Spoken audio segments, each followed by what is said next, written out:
Hola, muy buenas tardes. Vamos a iniciar en breve este café con emprendedores. En cuanto veamos que la gente que está cargando desde la sala de espera se incorpore totalmente a esta sala. En cuanto vea que la cifra de asistentes deja de subir, comenzamos. A ver, veo que sigue subiendo. Vale. Vale, pues en un minuto, o en unos segundos, mejor dicho, empezamos la entrevista con Juan Revuelta. Vamos a ver.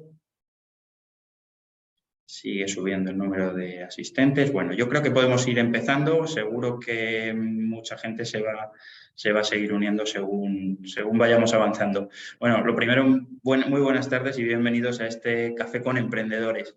Como veis, esta vez hemos cambiado el horario, será a las 4 de la tarde y que sepáis que recurrentemente va a ser a esta hora. O sea, vamos a procurar hacerlos ya siempre a las 4 de la tarde. Antes era café de desayuno, ahora va a ser café de después de comer. Pero bueno, seguimos con el Café con Emprendedores. Ya sabéis, es la iniciativa con la que tratamos de acercar la innovación y el emprendimiento a toda la comunidad de la Fundación. Esta temporada estamos acercando a otros actores del ecosistema para dar una mayor visibilidad a este mundillo del emprendimiento y del Venture Capital. Y para ello hoy contamos con un invitado de excepción, Juan Revuelta, General Partner de Swan Lab Venture Factory.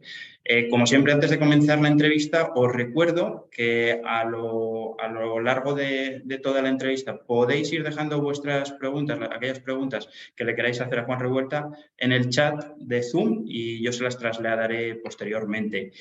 Y ya vamos con nuestro invitado de hoy, Juan Revuelta, General Partner de Swan Lab Venture Factory. Muy buenas tardes y muchísimas gracias por haber venido. Gracias a vosotros y gracias a ti, José Carlos, por invitar. Un Estoy placer. encantado de estar aquí. Genial, genial. Oye, Juan, pues bueno, yo siempre empiezo mis reuniones con startups, todas las reuniones que tengo, siempre empiezo pidiendo que me expliquen un poco de dónde vienen, que me hablen de ellos, de los emprendedores, ¿no? Cuál es su experiencia, cómo se les ocurrió montar este proyecto o involucrarse en él, ¿no? Y quiero que empezar de la misma manera, Juan. ¿De dónde vienes? ¿Cuál es tu track record, ¿no? De todo ese background que tienes y cómo se te ocurrió montarte, o sea, involucrarte en este proyecto de Swan Lab? Vale, pues a ver, esto va tiempo atrás. Yo soy un jiennense nacido en Granada que decidí estudiar ingeniería en el País Vasco y estudié ingeniería industrial con la especialidad de electrónica. Entonces siempre he querido enfocar mi carrera en el mundo de la tecnología. Pero hace ya unos cuantos años estudié un MBA en Barcelona, en el IES, y ahí se me abrió un mundo digamos, de temas nuevos y cosas nuevas. Fue cuando tuve acceso y conocí por primera vez el mundo del Venture Capital. Por avatares de la vida, al final acabé conociendo a una serie de personas. Empecé a trabajar en el mundo del Venture Capital en otros fondos, en un fondo que se llamaba Innova. Luego estuve en otro fondo que se llamaba Tagua Capital. Y tras esa experiencia fue cuando conocí, hace ya en el año 2013, a Marc Cabellars y a Verónica Trapa, que estaban impulsando la creación de Swan Lab. Era el principio de todo. Y me contaron el proyecto y al final, bueno, haciendo la historia corta, me pareció apasionante lo que estaban haciendo y lo que querían montar y decidí unirme a ellos y hasta ahora. Qué bien, qué bien. Bueno, y aparte, un fondo de Venture Capital es también un proyecto de emprendimiento, ¿no? Al final sois una empresa, tenéis que levantar fondos, tenéis que dar un resultado, o sea que tiene muchas similitudes, ¿no? Al final, cuando vosotros estéis ahí viendo proyectos, viendo startups, os tenéis que sentir en cierta forma un poco identificados, ¿no? Totalmente, totalmente. Es decir, al final aquí hay una cuenta de resultados, tienes una estructura que mantener y tienes unos objetivos que conseguir. La gran diferencia con la empresa tradicional es que la forma, digamos, de obtener ingresos no es conseguir unos clientes a los cuales les vendes un producto, pero de alguna forma sí que tenemos un producto que vender, que son los fondos que utilizamos nosotros para invertir en las startups y buscamos inversores que inviertan en esos fondos, ¿vale? Entonces ese es un poco el modelo de negocio. No es un modelo de negocio muy similar al de la empresa tradicional, pero no deja de ser una empresa que tiene que conseguir sus ingresos y mantenerse. Y efectivamente somos emprendedores, hemos montado una empresa de cero y tratamos de hacerla más grande, igual que cualquier emprendedor. Sí, porque eso es un punto que muchas veces no se ve, ¿no? Se piensa en los fondos, pero no se ve que detrás hay una persona que también tiene su proyecto de emprendimiento. Oye, SwanLab es un fondo de Venture Capital con sedes en Madrid y Tel Aviv. Eso es. ¿Cómo surge SwanLab y por qué estáis basados en España e Israel? Bueno, el lado, digamos, os voy a hacer la historia corta, que aquí nos podemos tirar horas solo hablando del origen de SwanLab, pero la historia corta es que por ese lado español estaban Marc y Verónica impulsando la idea, la creación de un proyecto de inversión en startups con un sesgo muy de inversión en B2B. Bueno, quiero hacer aquí una pequeña nota diciendo que tú lo sabes bien, José Carlos, que en nuestro sector se utilizan muchos anglicismos. A mí me da mucha rabia utilizarlos. Pido disculpas de antemano si se me escapa alguno, que no es que nosotros estamos habituados a utilizarlos y luego cualquiera que no esté en nuestro mundo los oye, igual suena un poco pedante. Pero bueno, Totalmente, totalmente de acuerdo y a veces para nosotros suena habitual, pero a la gente exacto. desde fuera le puede sonar raro. Si nos escapa uno, que nos perdonen y algunos trataremos de traducirlos. Habiendo dicho este disclaimer, lo que quería decir es que Marc y Verónica el proyecto que me contaron era para crear un fondo de inversión en startups en etapa temprana y con foco en modelos de negocio B2B, ¿vale? Lo cual era muy interesante, pero luego también me contaron que habían empezado conversaciones con un grupo internacional, en este caso un grupo israelí muy asentado, muy conocido en Israel, que se llama Giza Venture Capital, ¿vale? Esto es una gestora que llevaba muchísimos años operando en el mercado israelí. Israel, para los que no lo sepan, es una de las mecas del emprendimiento a nivel mundial, de la tecnología y del venture capital, ¿vale? Y estos de Giza pues llevaban pues desde el principio de los tiempos de la generación del ecosistema de venture capital allí en Israel. Ya te digo, en el año 92 fue cuando levantaron su primer fondo. Entonces, los de Giza lo que buscaban en aquel momento era cómo crecer, ¿vale? Y en nuestro sector básicamente puedes crecer de dos formas, no puedes crecer más que de dos formas, que es o levantas fondos más grandes, y eso ya no era opcional para la gente de Giza, porque ya levantaban fondos suficientemente grandes allí en Israel, o levantas más fondos. ¿En qué geografías? Pues ellos, en la discusión que tenían era, no tiene sentido irme a Estados Unidos a levantar fondos o al Reino Unido, porque son ecosistemas maduros donde allí la gente ya sabe de venture capital tanto como saben ellos. Sin embargo, andaban buscando algunas economías donde el ecosistema de emprendimiento estuviese en una etapa más subdesarrollada o más o menos desarrollada, ¿vale? Donde ellos pudiesen apalancar ese conocimiento adicional que tienen por tantos años ya trabajando a muy alto nivel. Entonces, en esto que conocieron a Marc, en un viaje que hizo Marc a Israel, hubo química, les invitamos a venir aquí a España a que nos conocieran y conociesen mejor el proyecto que queríamos impulsar, y el viaje fue un éxito, decidimos seguir trabajando y al final, bueno, todo acabó en que constituimos una gestora española regulada por la CNMV, una gestora de fondos, donde participaba el 50% el equipo israelí y el 50% el equipo español, y salimos conjuntamente a levantar un primer fondo para invertir en startup española, ¿vale? Y básicamente eso sucedió con éxito en el año 2016. Levantamos un primer fondo de casi 40 millones de euros. Pues eso, donde hemos gestionado el fondo, tanto la etapa de fundraising como la etapa de inversión en startups, gestión de las compañías, conjuntamente con el equipo israelí. La historia con el equipo israelí ha funcionado fenomenal. De hecho, han ido pasando los años, nos hemos afianzado muy bien, el entendimiento ha sido muy bueno, la forma de trabajar muy buena, la historia ha seguido evolucionando, que desde entonces el equipo israelí, ya no bajo el nombre de Giza, porque básicamente el fundador de Giza se jubilaba ya. Entonces el equipo israelí, junto a la gente de SwanLab, hemos levantado un nuevo proyecto allí, un nuevo fondo en Israel. Ese nuevo fondo se llama Crescendo Venture Partners, donde ya participa también el equipo español. Y ahora estamos levantando, de hecho estamos casi en el momento de hacer el primer cierre del nuevo fondo en España, que es el fondo que nos toca levantar ahora en España, donde sigue participando el equipo israelí, ¿vale? Qué bien. Oye, qué buena visión, tanto la vuestra como la del equipo de Giza, de buscar un mercado desatendido en 2016, como podía ser el mercado español, y además un mercado en claro crecimiento, que es un sitio donde estar, ¿no? Como empresario. Ellos lo vieron muy claro. Recuerdo que cuando vinieron aquí, ellos conocían España de alguna vez que habían venido de turismo, y no era un sitio que tuviesen en mente para hacer negocios. Cuando vinieron aquí les empezamos a hablar de las posibilidades, de la oportunidad, del cambio que estaba experimentando el ecosistema en España de emprendimiento, la realidad es que alucinaron porque efectivamente vieron que había muy poco emprendimiento hasta la fecha, pero que empezaban a moverse, que ya empezaba a haber unos cuantos fondos, que empezaba a haber startups que mostraban su interés, que querían hablar con inversores.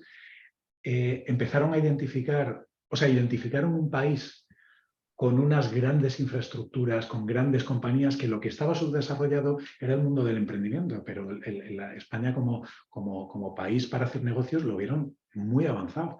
Entonces dijeron, esta gente, estos españoles solo pueden ir para arriba. Están en el momento justo para empezar a crecer. Y la realidad es que desde entonces, nosotros ya te digo, empezamos a operar en 2016. Y esto, bueno, tú lo sabes bien, esto ha cambiado de una forma dramática. O sea, cada vez hay más startups, cada vez la calidad de las startups es mayor, cada vez los emprendedores saben más, tienen un nivel que nada tienen que envidiarle a emprendedores que conocemos de fuera, del propio Israel, de Silicon Valley. Aquí se hacen startups muy buenas y de mucha calidad. Entonces, estamos experimentando un cambio brutal. Y los israelíes nos lo dicen cuando va pasando el tiempo, que alucinan, que ellos no esperaban la evolución que ha tenido el Fondo 1, que está siendo espectacular, y todo lo que se está consiguiendo en España. Están muy contentos por la parte que les toca haber apoyado, ese granito de arena para haber apoyado, haber ayudado que se levante un fondo, el irnos dando sus mejores consejos y soporte de cara a la gestión de este fondo, y se consideran parte digamos, un poquito de la evolución del ecosistema español también, de alguna manera. Sí, sí, no, totalmente. Así tiene que ser, yo creo. Y, oye, un fondo al final tiene que estar sustentado en algo, ¿no? Tiene que tener un objetivo. ¿Cuál es vuestra tesis de inversión y en qué consiste ese Venture Factory Model, ese proceso que tenéis para ayudar a las startups a crear negocios de éxito y que incluso forma parte de vuestro nombre, ¿no? Swan Lab Venture Factory. Sí. A ver, lo que es la estrategia de inversión, la del fondo 1, la del fondo 2 es prácticamente igual que la del fondo 1. El fondo 2 va a ser un poquito más grande, pero la tipología de empresas en las que queremos invertir es muy similar. Es un fondo que va a invertir en innovación, siempre y cuando esa innovación esté en la tecnología. Van a ser modelos de negocio siempre B2B, es decir, empresas que vendan a otras empresas. Van a ser en compañías principalmente de software enterprise, es decir, compañías que tengan algún producto de software que le venda a empresas, ¿vale?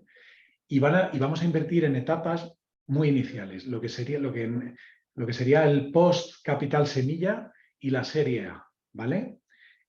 Los tickets de inversión que vamos a asumir nosotros rondarán desde el $500,000 hasta no más de 2-3 millones de euros de entrada, y siempre luego con capacidad de acompañamiento en aquellas empresas que vayan mejorando, ¿vale? Y el fondo 2 va a hacer lo mismo con tickets simplemente un poquito más grandes y probablemente invirtamos en alguna compañía más.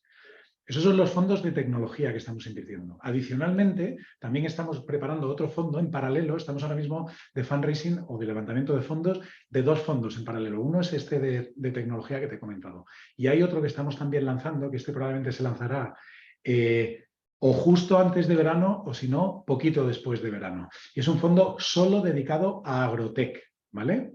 Y es lo mismo, el tamaño del fondo va a ser similar al de tecnología. Ambos van a tener un tamaño de entre 60 y 80 millones de euros. Hemos traído un equipo fantástico para hacer la gestión, ya que Marc, Verónica y yo tenemos que hacer, digamos que lideramos el fondo de tecnología, con la ayuda de Jaime y de Juan para, digamos, lo que sería el fondo de tecnología. Hemos traído un equipo fantástico liderado por Ángel Santos, Shana Velastegui y Nora Alonso para empujar el fondo de Agrotech. Y básicamente hay una cosa que sí que es transversal a todos los fondos, que es lo que tú has comentado, que es el tema de por qué nos llamamos Venture Factory. El Venture Factory, a pesar de que hay gente que lo entiende, a veces lleva a confusión y la gente se piensa que podemos ser algún tipo de aceleradora, incubadora o venture builder, que sería esa constructora de empresas. No, nada, o sea, para nada. Nos llamamos Venture Factory porque ayudamos a construir empresa. ¿Qué identificamos desde el principio? Y aunque cada vez se ve menos, pero sigue siendo muy abundante. Lo que vemos es cuando hablamos con emprendedores en etapas muy iniciales, en temas de tecnología, como hacemos nosotros, nos encontramos que los emprendedores saben una barbaridad de su producto y de su tecnología. pero les cuesta mucho vender, les cuesta mucho montar esa maquinaria de venta.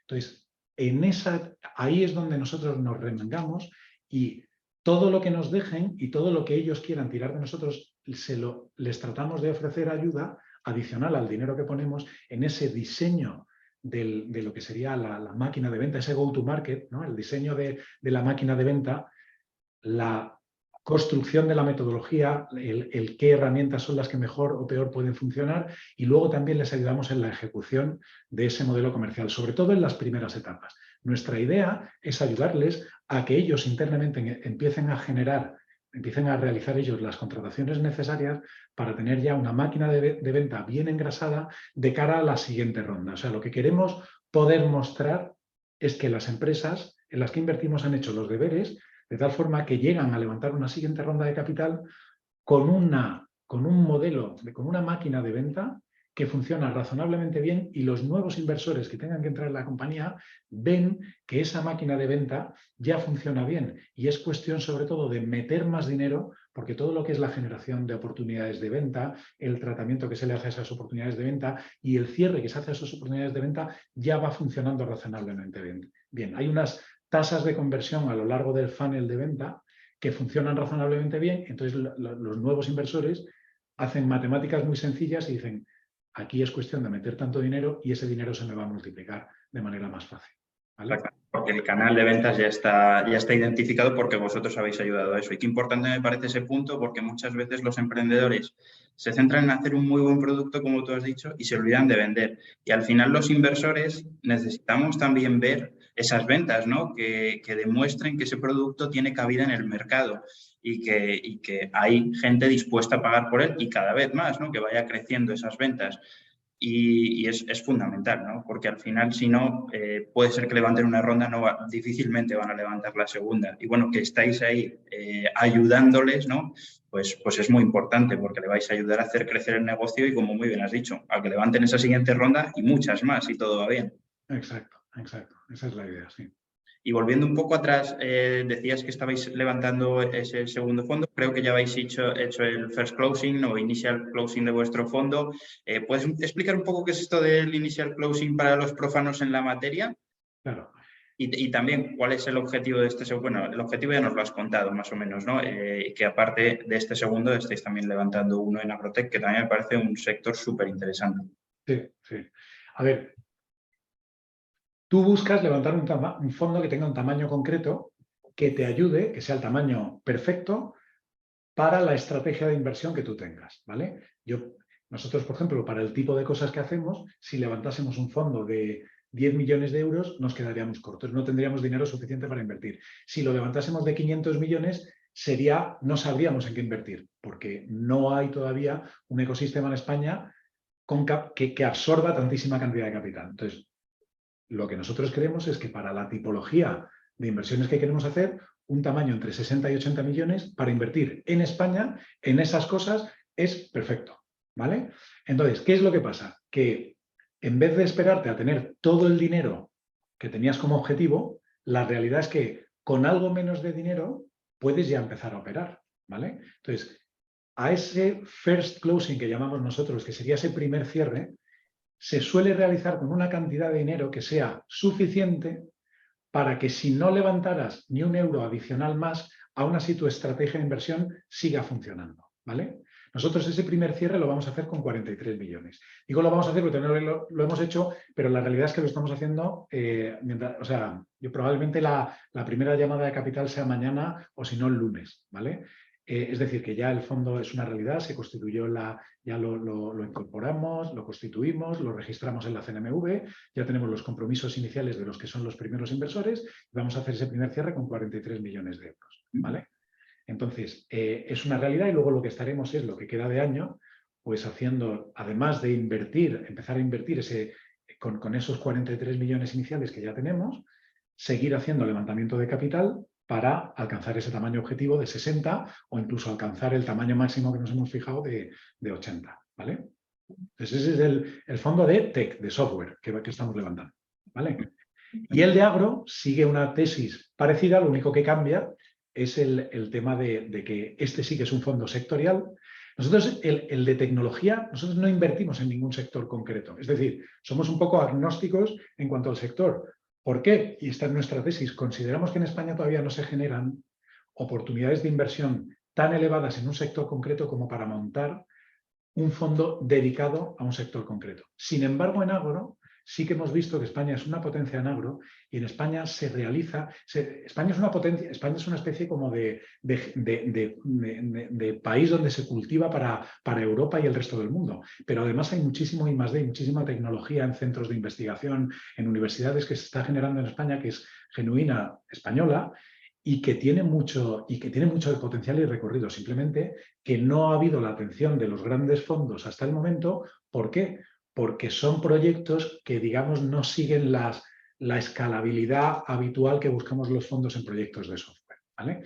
Para ello hemos montado este fondo dedicado solo exclusivamente a agro, porque sí que creemos que tiene muchísimo recorrido. Este fondo sí que invertirá, a diferencia del de software, una parte muy relevante del fondo en etapas pre-SID y en etapas de transferencia de tecnología, ¿vale? Es decir, cuando hay algún tipo de patente en algún centro de investigación o universidad, pero todavía no hay empresa alrededor de ese proyecto o alrededor de esa tecnología, ahí sí que invertiremos para ayudar a construir la empresa, traer al equipo adecuado y que se empiece a montar prácticamente desde cero el proyecto, ¿vale? Pero básicamente el símil de, o sea, la forma en la que construyes, se hace el primer cierre, etcétera, es similar entre un fondo y el otro. Pero entiendo que en este de agro, digamos que vuestra implicación va a tener que ser superior, ¿no? Porque al final en los otros ya está la compañía montada, aquí estáis hablando ya de ayudarles a montar la compañía. Ya vais una etapa anterior, ¿no? Exacto, sí, sí. Aquí hay que remangarse muchísimo al principio. Aquí las empresas van a demandar muchísima atención. Aunque te digo una cosa, aunque invirtamos un pelín más tarde en el fondo de software, sigue siendo una etapa muy, muy, muy inicial. Es decir, son compañías, nos gusta invertir cuando ya hay un poquito de ingresos. A lo mejor las compañías están generando, tienen ya ventas anuales de 100.000, 150.000, 200.000. Son etapas muy iniciales, esos son 10.000 euros al mes o algunas incluso menos. Son etapas muy iniciales donde todavía demandan muchísima ayuda, muchísima atención y te tienes que remangar y dedicarles mucho tiempo, ¿vale? Y has mencionado que principalmente os centráis en modelos B2B, que es business to business, ¿no? Que hagan negocios únicamente con otras empresas, que venden software empresarial, por ejemplo, o similares. ¿Qué ventajas e inconvenientes le ves a este modelo versus un B2C, aquellos negocios que van a vender a cliente final? Vale, o sea, no hay, en mi opinión, no hay uno que sea mejor que otro. Es decir, el B2B no creo que sea mejor que el B2C, el de business to consumer, el que le vende a usuario final. No creo que sea ni mejor ni peor, simplemente tiene unas dinámicas muy diferentes y yo creo que cada uno se tiene que centrar en aquello que haga mejor, ¿vale? Hay operaciones, de hecho las más mediáticas y las más conocidas siempre son las operaciones B2C. Es decir, en España tenemos grandes ejemplos de compañías, qué sé yo, como Wallapop, como Cabify, como Globo, son compañías, modelos de negocio más B2C, donde el usuario, el cliente, el que acaba pagando es un consumidor final. Y son grandísimas compañías y han generado retornos monumentales y son operaciones de éxito para sus inversores. Simplemente que son modelos de negocio diferentes. El modelo de venta, que es donde nosotros nos remangamos, es completamente diferente en uno y en otro.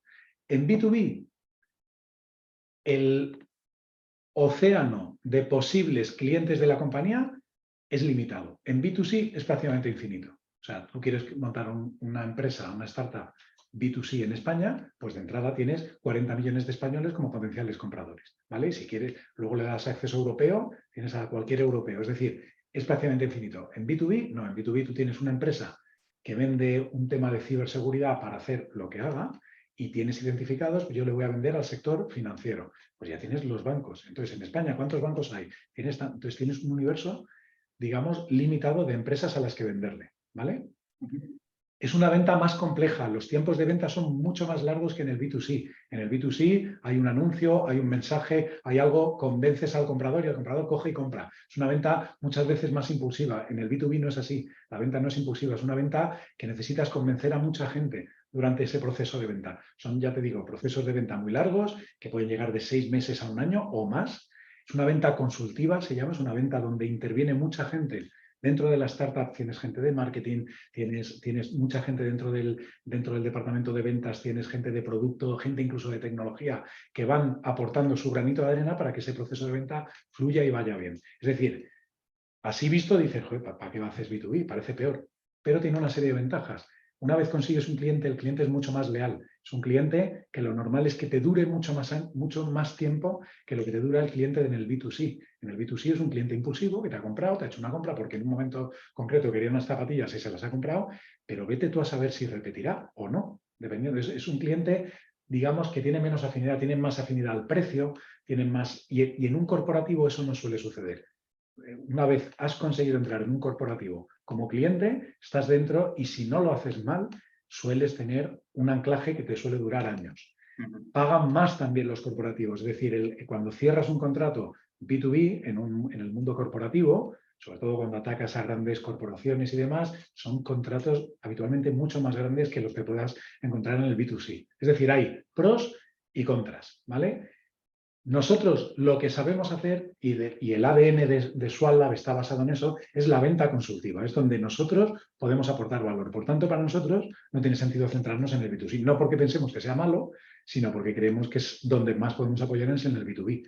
Luego te encuentras que en el B2B las tasas de fallo de las carteras que construimos los fondos suelen ser más bajas. Es decir, tenemos menos compañías que fallan. ¿Por qué? Porque siempre hay una tecnología que más cara o más barata le vas a poder dar salida en algún momento, aunque la empresa no termine de ir bien, pero hay alguna propiedad intelectual en la empresa que sirve y que va a haber alguien interesado en comprártela. Por mucho que la empresa a lo mejor no esté funcionando bien.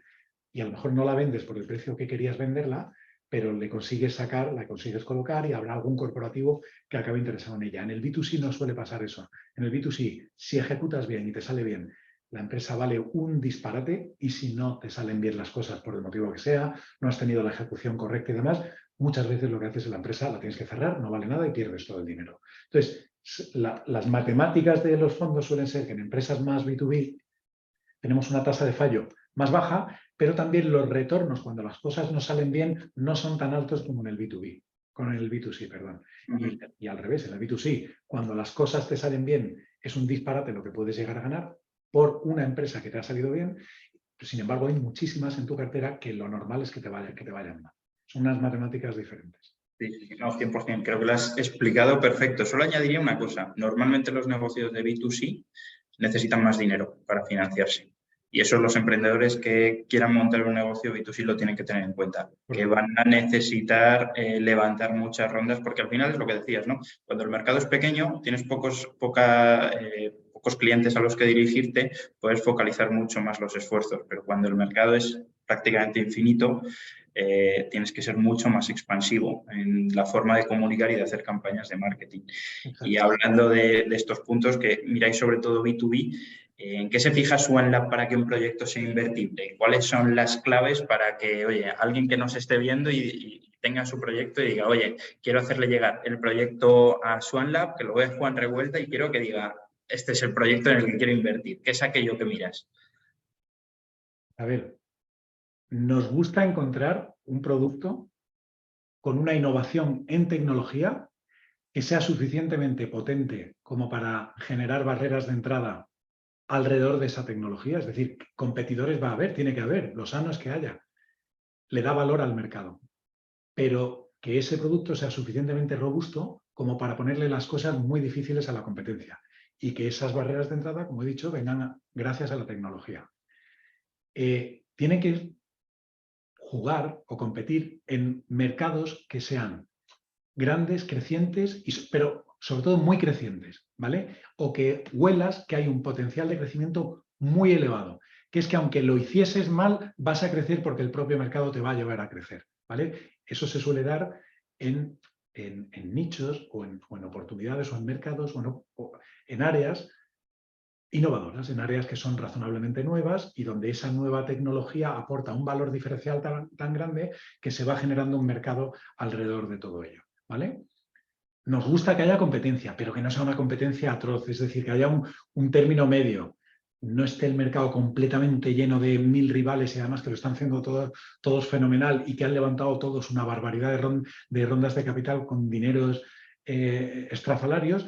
Tampoco nos gusta que no haya ningún competidor, que eres tú el único y encima que prácticamente nadie ha levantado capital. Nos gusta el término medio. Ahora, dicho todo esto, que esto es lo estándar que mira todo el mundo, para nosotros la clave ya desde hace mucho, y en esto hemos aprendido mucho a lo largo de los años que llevamos y nos han dado mucho apoyo desde Israel, la clave es el equipo emprendedor, ¿vale? Y esto es muy difícil de juzgar cómo de bueno o malo va a ser a lo largo de los años ese equipo emprendedor. Pero es ahí donde cada vez hacemos más esfuerzo en convencernos de que esa es la gente adecuada. ¿Por qué? Porque lo que es seguro es que por muy exitoso que vaya a ser cualquier proyecto, va a tener épocas buenas y va a tener épocas malísimas. Malísimas que te van a llevar a replantearte si tienes que cerrar, si haces un pivotaje del modelo de negocio y cambias radicalmente lo que pensabas que tenías que hacer por lo que crees que tienes que empezar a hacer. Y si el equipo gestor no es muy robusto, está muy incentivado y tiene las ideas muy claras de cómo tiene que empujar todo esto adelante, el fracaso está asegurado, ¿vale? Nos gusta dar con equipos emprendedores que son capaces de asumir riesgos, que no tienen miedo en asumir riesgos, pero que no hacen locuras. Es decir, que son razonables. Nos gusta que la gente escuche, pero que tenga capacidad de juicio propio. O sea, nos encanta cuando la gente nos pide opinión, pero tampoco queremos que nos hagan caso como tontos, diciendo, su alma me ha dicho esto, entonces yo tengo que hacer esto, para nada. Ahora, nos gusta que nos escuchen. No nos gustan estos emprendedores que vienen y ya lo saben todo, que hay muchos, ¿vale? Tampoco nos gustan los emprendedores que dices, madre mía, si parece que no tienen ni idea de nada, no tienen capacidad de juicio propio. Nos gusta gente que pregunten, que tal, que a nosotros nos pregunten, pero al resto de inversores, que salgan al mercado, escuchen al mercado y luego, una vez han recibido muchísima información, tengan capacidad de juicio propia, ¿vale? Entonces, el equipo emprendedor para nosotros es la clave. Y es muy difícil valorar a priori porque no les conoces. A nosotros nos gustan los procesos de conocimiento de la empresa. Nos gusta conocer con tiempo de antelación a la empresa porque es la única forma de ir conociendo a ese equipo emprendedor con el que te vas relativamente a casar a la hora de invertir. Pero no, hasta que no estás dentro de la empresa, la realidad es que no vas a saber bien cómo son las cosas, ni cómo son ellos, ni cómo tal. Pero ese es el ángulo que necesitamos atar más, es decir, el equipo emprendedor, que sea un equipo incentivado, que sea un equipo con ganas de asumir riesgos y con ganas de remar y de empujar y que no tienen miedo. Totalmente, y qué difícil Y es. mucha ilusión, eso es otra cosa fundamental, pues se nota. Hay gente que te viene y tiene un toque un poco gris, un poco tal, y dices, joder, pero que te vas a meter en este fregado, que esto es que va a ser tu vida durante los próximos 10 años. Tienes que estar emocionado, ilusionado, tienes que ser capaz de vender un sueño a la gente que le estás contando tu proyecto. 100% de acuerdo, y qué difícil es encontrarlo, ¿eh? Qué difícil es encontrar todo eso y que tengan... Cada vez más, cada vez hay más gente y cada vez es más fácil encontrar proyectos que te van enamorando. Hace unos años decía, hay que hacer un acto de fe aquí, pero ya va cambiando la cosa. ¿Y cuál es el proceso desde que conocéis un proyecto hasta que finalmente Swan Lab invierte? Número de reuniones, comités, validaciones, ¿y cuánto tiempo lleva todo este proceso? Vale, mira, nosotros tenemos escrito lo que es, y además perfectamente escrito, lo que es nuestro proceso, lo que tiene que ser nuestro proceso de inversión, desde que generamos una oportunidad de posible inversión hasta que cerramos. Yo creo que no lo hemos debido cumplir de libro nunca, porque al final te tienes que adaptar a la realidad de lo que sea que suceda, ¿vale? Lo que sí que tratamos de hacer siempre es lo siguiente, primero tenemos una cosa que se llama Evaluation Committee, ¿vale? Es un comité de evaluación, que no es el comité de inversión, que es el comité de inversión es el que toma la decisión de si se invierte o no. Sin embargo, la misma gente que está en el Evaluation Committee es la misma gente que está en el Investment Committee. Lo único que la toma de decisión que se hace en ese comité es diferente. ¿Esto por qué surgió? Antes de contaros qué se hace en uno y otro, surgió porque nos fue pasando al principio que había gente que le dedicamos muchas horas a analizar una compañía en concreto, a preparar materiales, rastrear mercado, conocer competencia, pedir referencias de mercado a clientes, etcétera, para llegar al comité de inversión y de repente que uno de los israelíes, de nuestros socios israelíes, dijese, qué sé yo, a mí es que esta compañía no me gusta por una tontería, ¿vale?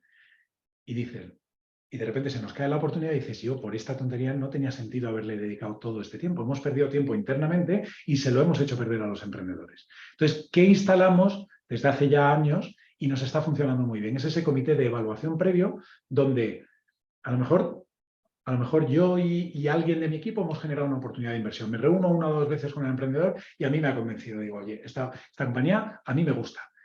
Pues antes de empezar a dedicarle 1 minuto más, la llevo al comité de evaluación. Y en ese comité de evaluación todo el mundo le escucha al emprendedor, traemos al emprendedor a que presente al comité de evaluación.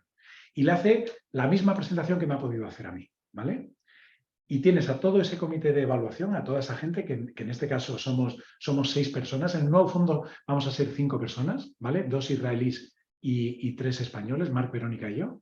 Y le empezamos a hacer preguntas, ¿vale? Sobre, oye, esto, y has pensado, y la competencia, y tal, y el dinero que has levantado, y cómo le bombardeamos a preguntas. Y luego él se va, y nos quedamos debatiendo. Y ahí que decimos, ¿te hace tilín esta empresa que has oído para seguir dedicándole tiempo o no? ¿O has visto cosas que son radicalmente catastróficas y crees que ya no merece la pena? Y entonces ahí lo que suele ser es que cuando algo gusta, aunque haya 1000 dudas todavía por resolver, pero hay un consenso generalizado de esta tiene algo que nos ha gustado a todos, dediquémosle tiempo. Y eso te allana mucho el camino para ahí, a partir de ahí le empiezas a dedicar horas. Y la realidad es que de ahí, cuando presentas ya la compañía formalmente al comité de inversión, casi en Swallow, de hecho, hasta ahora, siempre, todas las que han tenido luz verde en comité de evaluación, siempre han acabado en una aprobación del comité de inversión y propuesta formal por parte de Swallow para invertir en la compañía, ¿vale? Es decir, digamos que ya has conseguido convencer, has sido el emprendedor el que ha conseguido convencer a priori a mucha gente del comité. Y lo único que hacemos en el proceso de due diligence es esas dudas que han ido surgiendo, tratar de tener respuesta. Y luego aquí surge un tema también muy importante. Nuestro mundo es el mundo es capital riesgo, muy riesgo, porque estamos en el mundo de las startups. Es imposible invertir eliminando los riesgos van a estar ahí y siempre y es imposible evitarlos. Lo que tratamos de hacer es identificar todos los riesgos posibles para que no te pille desprevenido a futuro cuando sucedan cosas, que van a suceder cosas malas para la compañía, que no te pille, o tratar de tener capacidad de respuesta lo más rápida posible. Entonces identificamos riesgos y una vez tenemos identificados esos riesgos, al comité de inversión lo que le presentamos es, en base a todas las preguntas que surgieron, estos son los riesgos identificados y aún así queremos seguir invirtiendo. Estamos todos de acuerdo que queremos invertir y si hay luz verde, pues ya se traduce en una propuesta formal para invertir. Qué interesante, porque además me parece muy bueno vuestro acercamiento, porque al final es decir, oye, voy a tratar de tener todas las dudas que pueda surgirle a cualquier miembro del equipo y eso ya lo voy a llevar en el informe que voy a presentar al comité, ¿no? Porque entiendo que de la forma que lo hacíais antes, siempre llegas a ese comité final y a alguien le surge alguna duda que tú no habías contemplado. Y eso normalmente sabe mal, porque a mí me ha pasado. Y dices, ¿cómo no había pensado en esto? Totalmente. Lo hacemos por eso, ¿eh? Sí, no, tiene todo el sentido, tiene todo el sentido. Oye, y ahora que vivimos en un mundo, este mundo del Venture Capital cada día está más competido. Y yo siempre digo que los emprendedores, los buenos emprendedores, son los que eligen a los fondos y no viceversa. No, hay mucho esta creencia de no, es que los fondos son los que eligen dónde invertir. No, los fondos les gustan determinadas compañías en base a su tesis de inversión y en base a que no han visto ninguna línea roja, ¿no? Y a partir de ahí tratan de invertir en esas compañías. Pero normalmente todos tiramos por las mismas. Y ahí toca el punto de tratar de venderte a ti mismo, ¿no? De venderte a ti como fondo. ¿Qué es lo que diferencia a SwanLab del resto de inversores? ¿Cómo os vendéis al emprendedor? Bueno, lo que has dicho es totalmente correcto. Sí que te diría que ahí, aquí voy a utilizar otro anglicismo, ahí tratamos de evitar compañías que tengan mucho hype alrededor, que esté todo, que se pongan muy de moda y de repente tienes a todo el ecosistema inversor dándose de tortas por invertir en la compañía. Porque eso te suele llevar a tomas de decisiones rápidas, alocadas, donde no lo has pensado todo bien y además los precios suelen subir a disparates y demás. Entonces tratamos de identificar compañías que no tengan tanto rum a su alrededor, ¿vale?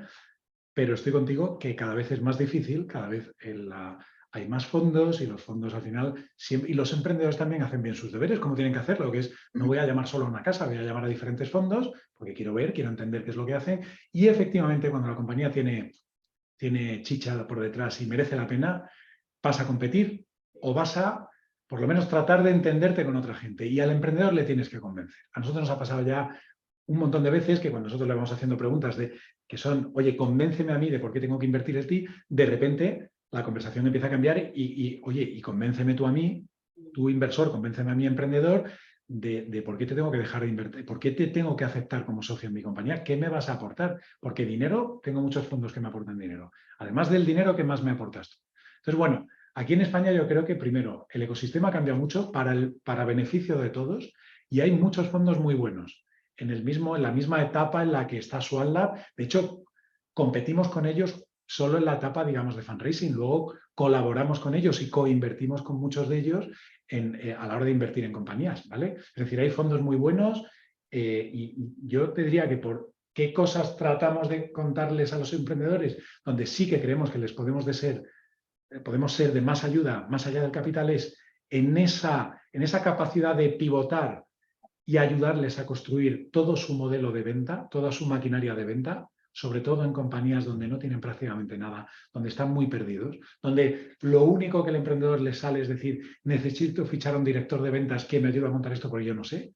Y eso tenemos la experiencia que suele funcionar bastante mal, ¿vale? Porque si no das con la persona adecuada, que lo normal es que no des, has perdido mucho tiempo, tal, a ese tío luego le tienes que despedir medio año más tarde, y en fin, tienes que cambiar muchas cosas, mucho tiempo y dinero se le ha ido entre medias. Tratamos de ayudarles a montar digamos, esa maquinaria con una metodología que no nos hemos inventado nosotros, una metodología de gestión de funnel muy de empresas de software, de venta recurrente, modelos SaaS y demás. Entonces, ahí tenemos un valor añadido que tampoco digo que seamos los únicos, pero que sí que nos lo tomamos muy en serio y aquí hay muchos emprendedores nuestros que confirman esto y que de hecho nos dan referencias a terceros en esta línea. Luego tenemos también muy importante ese ángulo israelí, ¿vale? ¿Con esto qué quiero decir? No quiero tampoco trasladar cosas que no son reales, es decir, no quiere decir que una compañía invertida por Swan Lab desde el minuto 1 ya están todos los socios israelíes interactuando para nada. Pero sí es cierto que a medida que la empresa va teniendo su vida, se necesitan ciertas acciones de enfocarte a mercados internacionales, a Estados Unidos, incluso a qué sucede en Israel y demás, o cuéntame cómo van las tendencias de inteligencia artificial o de ciberseguridad y tal. Y ese acceso al mercado israelí que tenemos nosotros, que es único en España, pues nos hace ser diferenciales. Hay otro fondo aquí en España que también tiene una conexión con Israel, pero invierten más en empresa israelí. Nosotros somos de inversión en empresa española y participados, y digamos, con socios israelíes en el proyecto. Entonces, para esa startup española tener esa conexión con Israel, pues es realmente también diferencial. Qué bueno. Oye, en los fondos aplica, y corrígeme si me equivoco, la regla esta del 80-20, ¿no? El 80% de las inversiones irán mal o no tan bien como se esperaba, y el 20%, que serán una o dos compañías, serán las que te devuelvan el fondo y la rentabilidad esperada. ¿Cuáles son vuestras estrellas del primer fondo? Vaya pregunta más mala me estás haciendo, porque eso ahora me deja en mal lugar, según los nombres que diga. Bueno, primero decirte que el B2B, como te he dicho antes, no necesariamente tiene una tasa de fallo. No aplica tanto Pareto, quizás, ¿no? No tiene por qué ser tan drástico que el 20% de los retornos, el 80% de los retornos te vengan del 20% de las compañías. De hecho, nosotros en Swan Lab 1 tenemos una cartera muy diversificada y esperamos que no solo una o dos compañías nos van a dar muchas sorpresas y muchos retornos muy interesantes, ¿vale? Vamos a ver. Mira, más que decirte cuáles son las estrellas, porque eso dejaría mal a las que a lo mejor no nombre, sí que te voy a resaltar, por ejemplo, una que además yo le tengo un cariño muy especial porque les conocí cuando eran 4 gatos en la empresa, y es una empresa muy curiosa, pero yo creo que es un ejemplo del éxito de todo el venture capital israelí, español y con exposición internacional. Es una compañía de ciberseguridad que tenemos en cartera que se llama Irius Risk. Esta compañía está fundada por un matrimonio. Él es sudafricano de origen holandés, se llama Stephen de Vries, y conoció a su mujer, a Cristina, que es de Zaragoza, y se casaron y viven en mitad de la nada. Bueno, ahora se han ido a Jaca, pero vivían, cuando nosotros les conocimos, vivían en mitad de la nada, por allí, por el Pirineo. el tema es que Stephen es un gurú en lo suyo, que en lo suyo es una cosa muy de nicho que se llama Threat Modeling Automation. Bueno, pues Stephen es un gurú en esto del Threat Modeling a nivel mundial. Y lo que él se dedicó fue a construir una plataforma que automatizaba ese Threat Modeling. Y todo eso lo hizo desde mitad del campo en Huesca, ¿vale? Allí cerca del Pirineo. Nosotros les conocimos cuando tenían ventas de no llegaban a 300.000 anuales. Eran 5 personas en toda la compañía y cuando analizábamos el mercado decíamos, pero ¿esto qué es? Si aquí no hay unos canadienses que venden lo mismo que venden estos.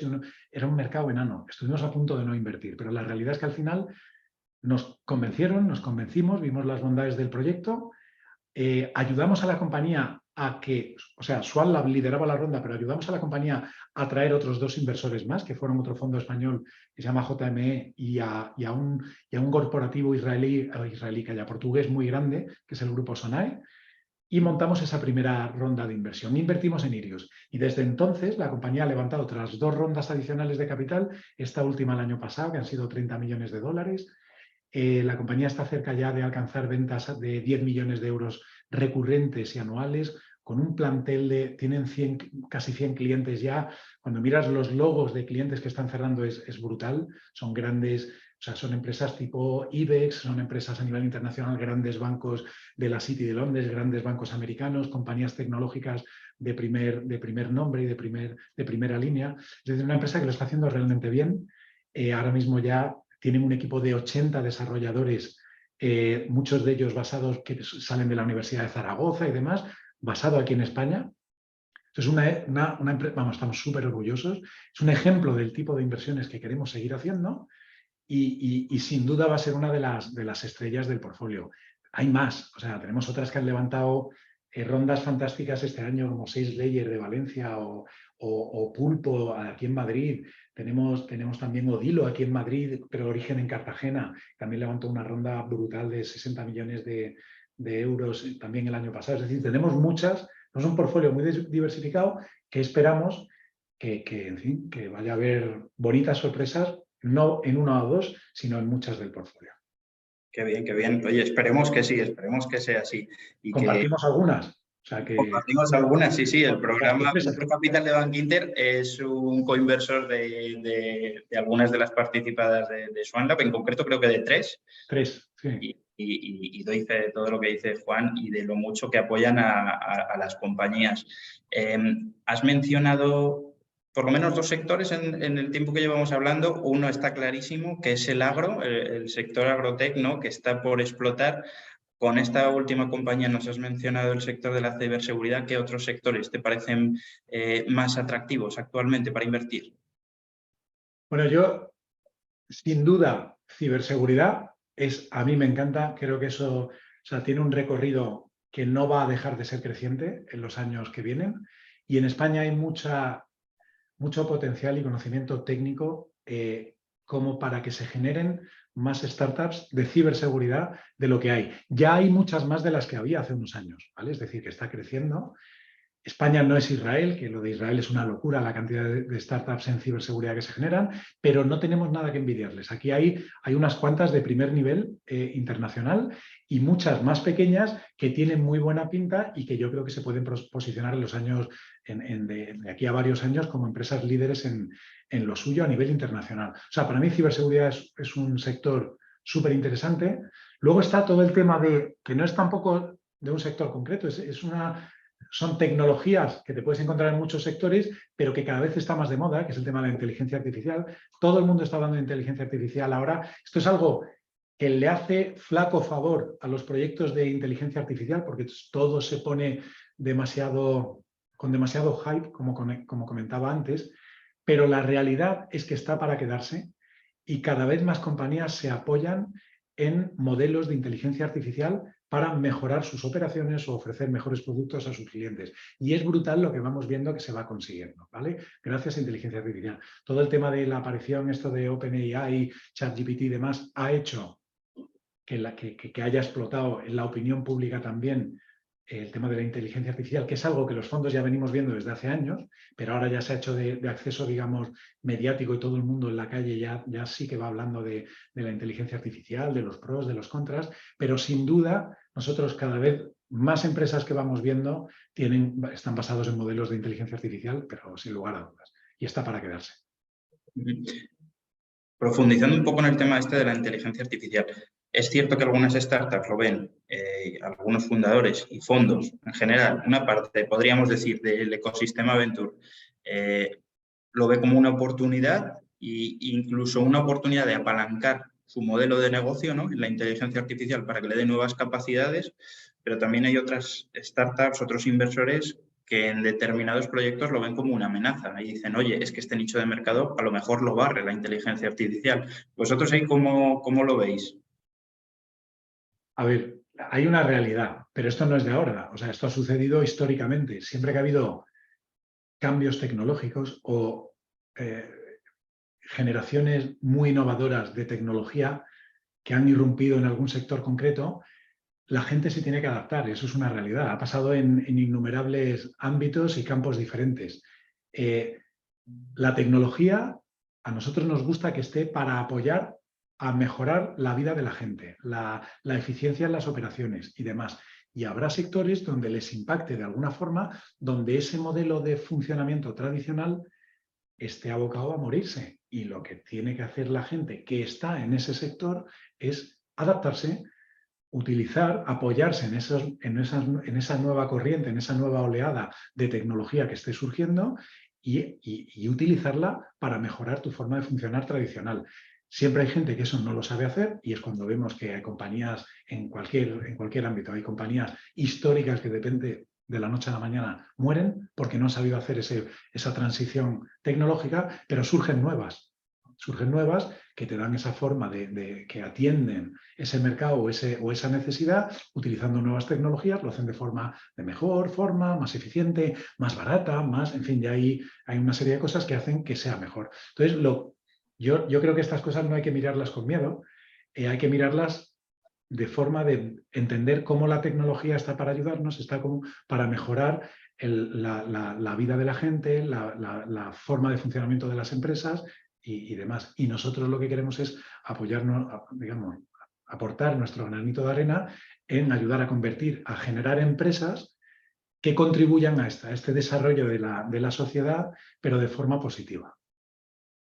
Totalmente. Muy bien. Oye, creo que la explicación ha estado perfecta y sobre todo quedándonos con ese punto positivo, ¿no?, de la tecnología que debe estar siempre, bueno, al servicio de las personas y que las personas que están en las empresas deben poderlo ver así, ¿no?, como una oportunidad y si la toman a tiempo, pues que les va a llevar un paso más allá y si no lo toman a tiempo, pues quizás sí que les deje varados, ¿no? Entonces, ahí digamos que siempre hay que andar con los 5 sentidos puestos en lo que se está moviendo para no quedarte atrás, ¿no? Porque si no, vivimos en un mundo muy competido y cada vez más. Y tú que llevas muchísimos años en el mundo del Venture Capital, ¿cómo has vivido esta evolución desde 2016, cuando lanzasteis el primer fondo de Venture Capital en España? ¿Cómo has vivido estos años y cómo crees que ha evolucionado el ecosistema emprendedor español versus otros ecosistemas de otros países europeos o incluso de Israel? Aunque Israel, como dices, está en otra liga, ¿no? Ya es un ecosistema muchísimo más avanzado, casi al nivel de los Estados Unidos, podríamos decir. Bueno, a empezar te diría que, o sea, llevo, pero no desde 2016, mucho más atrás, o sea, porque ya en Innova, que fue el primer fondo donde yo me incorporé como analista, ese fondo ya no era, la realidad es que no era puro venture capital, pero sí que hacíamos inversiones en tecnología. Entonces, y esto fue desde el año 2008, que yo creo que fue cuando me incorporé a Innova. Entonces, sí que desde 2008 hasta ahora que he estado, no he dejado de invertir en tecnología y en España. Entonces, sí que es cierto que lo que he visto es un cambio brutal en el ecosistema. En aquella época, y esto voy a generalizar, lo cual no es bueno porque luego siempre hay excepciones a la norma, pero la realidad es que en aquella época había grandes corporativos, como sigue habiendo en España, pero no había una innovación genuina relevante en España. Es decir, cuando te encontrabas empresas para invertir eran sobre todo empresas que integraban tecnología de terceros, sobre todo tecnología que hacían multinacionales u otras empresas internacionales. Pero era muy difícil encontrar empresas españolas con ingenieros que estuviesen haciendo puro I+D. Es decir, no había, pero no lo que ha pasado ahora. Y eso ha cambiado radicalmente.